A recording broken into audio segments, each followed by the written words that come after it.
Hey guys, welcome back to Filter Coffee Football. I am wearing a pretty much bare bones basic Arsenal jersey, but Karthik is wearing a modern day classic. Yes. Look at Ian, that. right. Please appreciate that jersey, guys. Please. If not anything else, just give us likes just for that jersey. Yes. But anyway, we are here to talk about two absolutely incredible fixtures. Banger game. Banger. After three back-to-back losses, win against Chelsea, win against Manchester United. Arsenal have taken up the mantle of doing it the hard way this season. I do not understand why, but as long as it's going to be a good ride, I am all for it. Let's start off with that Chelsea result. Arsenal 4, Chelsea 2, or was it the other way around? Yeah. Doesn't matter at this point even. Wow. Chelsea 2, Arsenal 4. We Yeah. won it at the bridge. Yeah. At the bridge, right? That's their second loss at the bridge as well after that defeat against Brentford in as many matches. Yeah. Anyway, what do you have to say about this match? Arteta sticking to the formation but making more logical choices. Eddie Nketiah and Rob Holding, these two names, they changed the game. I don't know, but Rob Holding has a thing against Chelsea, dude. He's Holdini, or he's whatever against Holdini. Chelsea. He's always put his A game out against Chelsea. Again, in all Always. honesty, not our best defensive performance. Like holding was good, but two fairly sloppy goals to concede, especially two goals right Right. up. It just kind of showed still a lack of composure right after you score, True. because both goals were scored within like 2 to 3 minutes of us having scored a goal, which is just. That's just bad form, right? That's the basic thing. The moment you score a goal, the next thing you do is hold back, make sure you hold on to that lead for at least the next 5 minutes Yep. till the game settles back down, which we did not do for the first two goals. Right, we have Chelsea to thank for at least one goal in there because of the Christensen error. Maybe the second one as well for the second goal that Nketiah had. That is more just, I think that is just more just down to Nketiah being really determined, right? So But again, the first one is also Nketiah being determined. yeah, Since I don't think Lacazette would have scored that. I mean, I'm not. I don't want to take names on or like blame it on Lacazette, but look at Nketiah and look at the poacher's instinct that he has. take a minute and just go ahead and wax lyrical about Nketiah. Please go for it. He's oh man, the moment he stepped in and the electric pace he showed, I'm surprised he has that pace, and he's chasing down Christensen. Christensen thinks, oh, he'll play a back pass, and the back pass never happens the right way. As soon as Nketiah has the ball, I know he's going to round and score because he's super confident in the box. Exactly what happened. And really calm and Exactly. composed finish there as well. And even for the second goal, that was just like a mishap. And again, it's a lot about just determination, being in there, being in the scruffle, and just hoping that something falls your way, right? Because True. that's really that's a poacher's instinct over there, just being in the zone and just hoping something falls your way. And when it does, just take your chance. Boom. Yep. Absolutely incredible.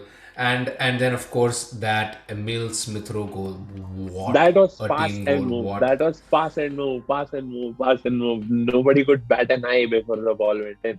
Let's take a quick minute to talk about Chelsea, though. In all honesty, the result didn't mean too much for them. They're still 5 points clear, I believe, Away. Yeah. with still a match in hand, even. So Two Chelsea are matches, still, I think. They I have think, two matches in two or hand. one matches, but they're well clear of that sort of top four danger zone. Um, Out of the Champions League, so only the FA Cup final to play for. So the rest of the season is just the Premier League for them. So I wouldn't expect them to drop out of that top four pecking now. But what do you think Chelsea need to do right now from here on to the end of the season? Like, what should their focus be, given that top four is pretty much secure, and then they have an FA Cup final to look forward to? I'm surprised what they're doing with Lukaku because he's he's just given up. I don't think he should be playing as much or playing at all because if that is the attitude you come up with for a game, then sorry, you aren't fit to wear the shirt. And where was he at? What? He got three touches within the box, just about three, or maybe even less. For a striker, I understand you will get lesser touches on the ball inside the box, and you might have to score from every single touch that you have. But he didn't seem to track back. He did not seem to contribute anything worth noting. Um, I think I think it's just negative energy all around with Lukaku, and Chelsea are forced to play him because of the amount that they've paid for him. So I couldn't care less. Do whatever, but make some sense out of it. Yeah, and I mean, the moment Kai Havertz came on for Lukaku, the change was pretty much instant. Like, Kai Havertz was electric. He kind of made more on the ball and off the ball. This was, in more instances, a lot more unnervy, despite, the final scoreline. This was a lot more True. close to call than the United match, because Chelsea were really well into it. The only reason that this match was literally just down to who's going to outscore the other person, right? This was Exactly. basically just that. And again, a fabulous performance by Arsenal. This was just pure grit at this point. Holding fabulous. Ben White at right back. Again, this goes down like the last bit that I want to focus on is just talk about Arteta.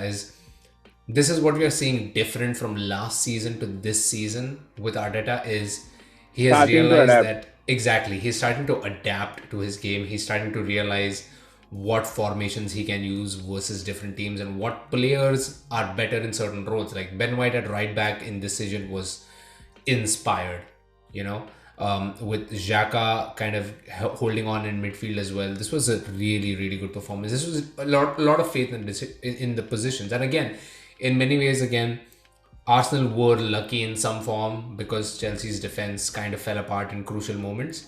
But yeah, this is kudos to Arteta, right? This is definitely kudos to Arteta, especially off the back of three really bad results. This was a much needed breather, and again builds a lot of confidence going into the next match that, that Which that we're going to talk eventually did about. result in another 3-1, in another three Yes, goal. Arsenal 3, Manchester United 1.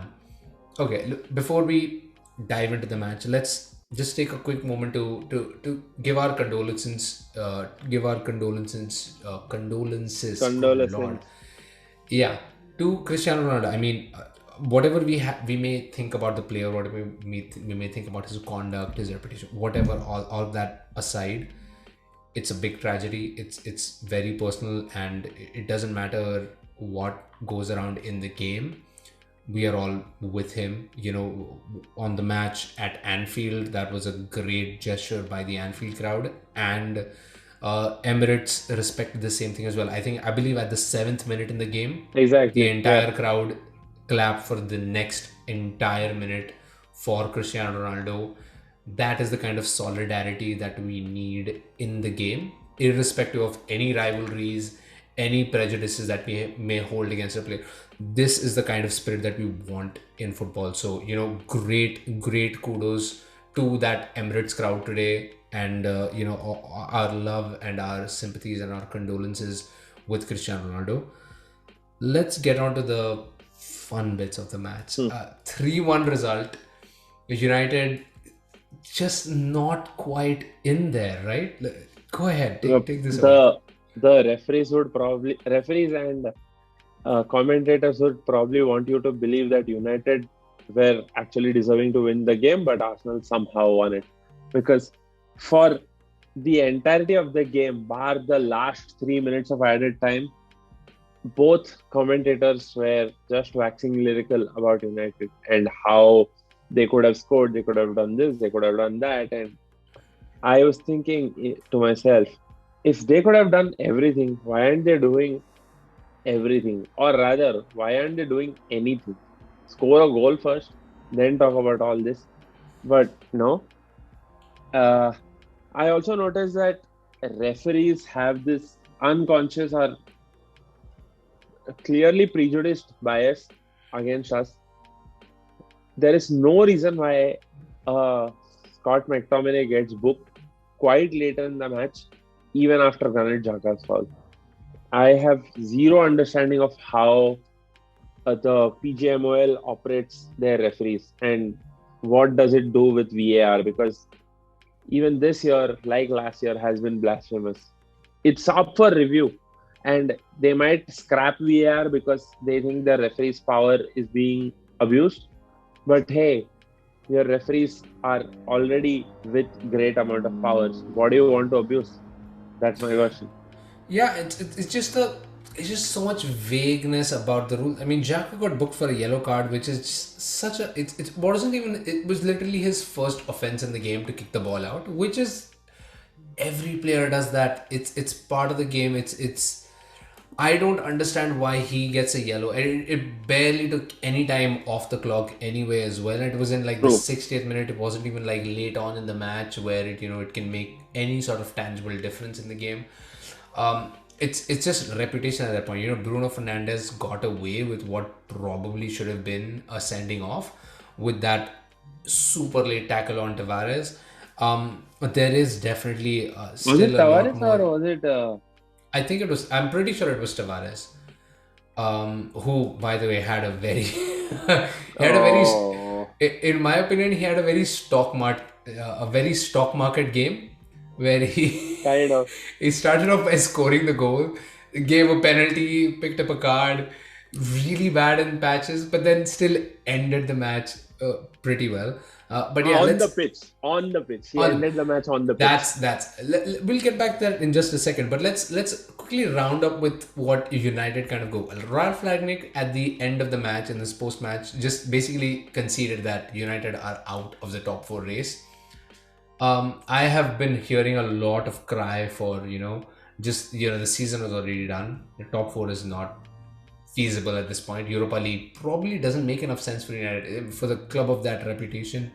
Doesn't, like, the fans don't really care for that competition anyway, and they've been They calling to, play like, Conference well, League. I think they exactly. should play They're just Conference. like, let's just scrap everything else. Let's play the players that we think are going to Uh, play next season. Where do you stand on that? What do you think United should be doing at this point? Where do you think they should be going from here on out? as a Arsenal supporter, I think United should just continue, stay in the rut. Uh, I I also think they should continue Ronaldo's tenure so that he drains a lot more money and takes up a prime spot.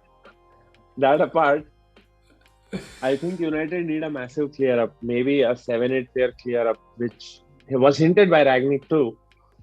All I mean to say is everyone around at least a 200-mile radius of Manchester knows that United don't have a defensive midfielder. Go get that defensive midfielder. There are 19 teams in the Premier League from where you can get a defensive midfielder from. Just saying, when money is not a bar. Mhm. And I don't think it's a bar for United. So at least for 50 million to 70 million, United will get a seriously good defensive midfielder right from the Premier League. And if that defensive midfielder is from other leagues, then they're going to get him for 15-20 million. So I don't think that is a problem. The problem is where they execute or lack of execution. They don't have a coherence. They don't have slick movements. They don't have. They are stopping in playing counter pressure because United were a side which had Harry Maguire do well when counter pressing, but they stopped that too, which surprises me because sometimes you have to put a system for a player or three, but this is purely unimaginable on the aspect of what United did today. I really feel United could have probably played through the center. They just seemed happy to play it out wide to either Sancho or Elanga. And I agree that both of Arsenal's fullbacks aren't first choice. And those are really good targets to aim yourself at. But they were having cover. They had cover. I know Tavares didn't have as much cover as he should have, but they were still fairly secure. And Ben White was covering Cedric for a lot of times because I saw Cedric getting beaten up by Sancho quite a Mhm. lot. And we were also gifting balls to them, Oh especially yeah, I on mean that flank. that Ramsdale pass. I mean, he did make up for it with a world-class save basically with that Dalot Oh shot. yes. But I mean, United clearly still lots of, there is just a loss of mentality, right? Because I will concede that United had an incredible 20-minute spell in that second half where they were just absolutely on top of Arsenal. Everything. They had everything. They had the possession, they had the control, they got a penalty which they missed, which lots of United fans are going to be asking questions about why Cristiano Ronaldo did not take that penalty. I'm just glad he didn't, I guess. But there was a lot of moments, especially as you talk about Tavares. He had a very very ropey game, man. I was right there. I was like, you know what? Yeah, maybe move Cedric to left back, bring Tomiyasu Exactly, on, get exactly, Tavares off. exactly. And again, that shows, piggybacking off our previous comment, that again shows some sort of maturity on Arteta, who saw it fit to give Tavares the full 90 minutes this game, which probably makes a big difference to his confidence, because now he realizes that even if he has Hopefully it bad, does. Yeah. yeah, because now hopefully he realizes that even if he does have bad moments in the game, that he can recover, and then he can make up for it, and that he can improve as the game goes on, which is really good, because we kind of need him from here on to the end of the season. So that was again really good management, and of course it was helped by an absolutely screamer of a goal. Thank you. Credit Granit Xhaka. Oh, that sweet left foot. That's how you hit the ball. No deflections, no out of sight shots, just straight in. One touch, he lays it up for himself. The second touch, it's in. Boom. And there was this argument where, oh, uh, De Nketiah. Gea was blocked by Nketiah, so he had to turn the other way to see a cross of Dalot, and all those arguments where I was thinking, how do pundits come up with excuse after excuse to defend United? Like, it's easy, or it's actually honest if you called them out for their policies rather than try to patch up with band-aid and duct tape and whatever you get. Because this felt like a patch-up job. This felt like a cover-up job for United's policies. Anyone and everyone would just applaud United or build a case for United, even though they didn't really have a case, to be very honest. Yeah, I mean, again, across the 90 minutes, United were comfortably second best.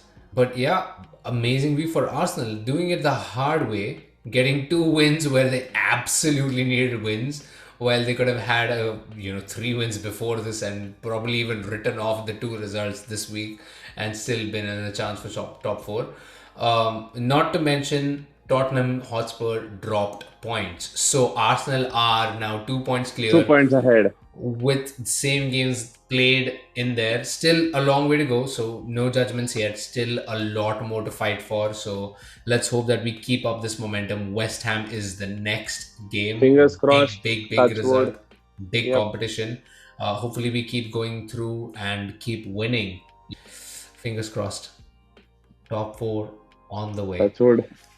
On Thank the you, guys. That was us talking about an incredible week for Arsenal. Thank you so much for joining us. Please like, share, subscribe, and we will catch you guys the next See you time. then. Well, after that West Ham match, right? Have a great day. Bye.